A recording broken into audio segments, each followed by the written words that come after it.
All right, let's dive into this with a little bit of traditional economics and sprinkle it with some good old humor to keep things interesting.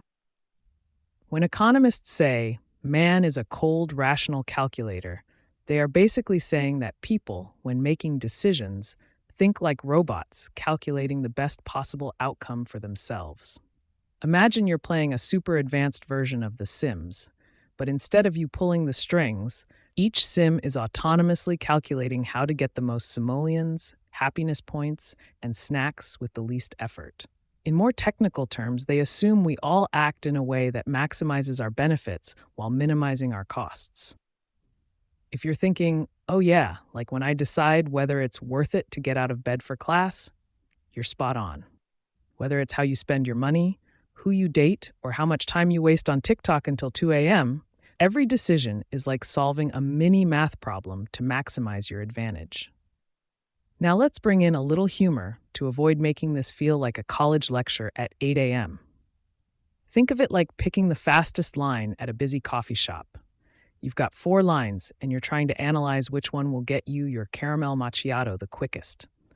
You're sizing up the baristas, estimating who's firing on all cylinders and who's moving slower than a snail on vacation. You're calculating the people in line. That guy looks like he's paying with exact change, bless his efficient soul.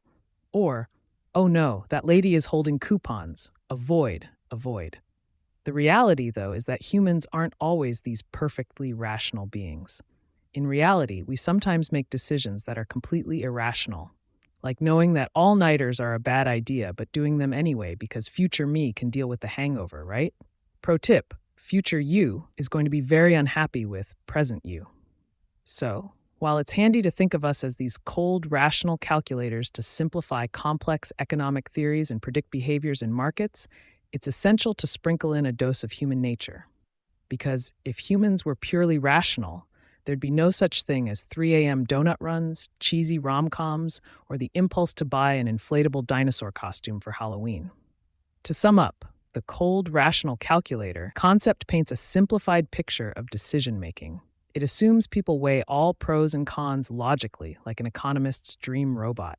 However, because we're beautifully unpredictable humans, we often throw a wrench into the calculations for the sake of fun, emotion, and sometimes sheer laziness.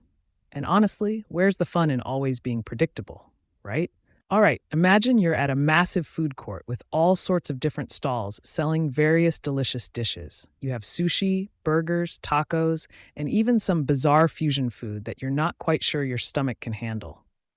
Now, there's no one walking around telling people which stall to buy from or how much to spend.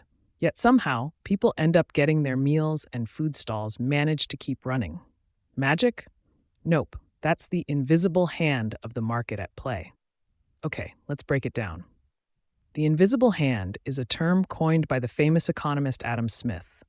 Imagine it like this ghostly hand that's orchestrating the whole show, but you can't see it. This hand works through the individual actions of buyers and sellers, both of whom are motivated by their own self-interest. Say you really want a burger.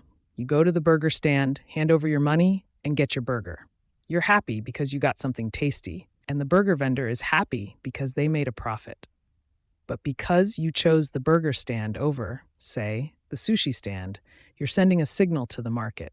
If enough people choose the burger stand, the burger vendor will hire more staff to keep up.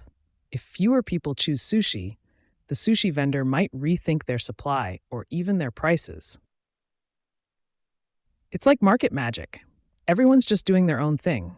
People looking to get fed with something they like, and vendors looking to make some cash. But the end result is that resources, in this case, delicious food, get allocated in a way that balances out because everybody is following their own interests.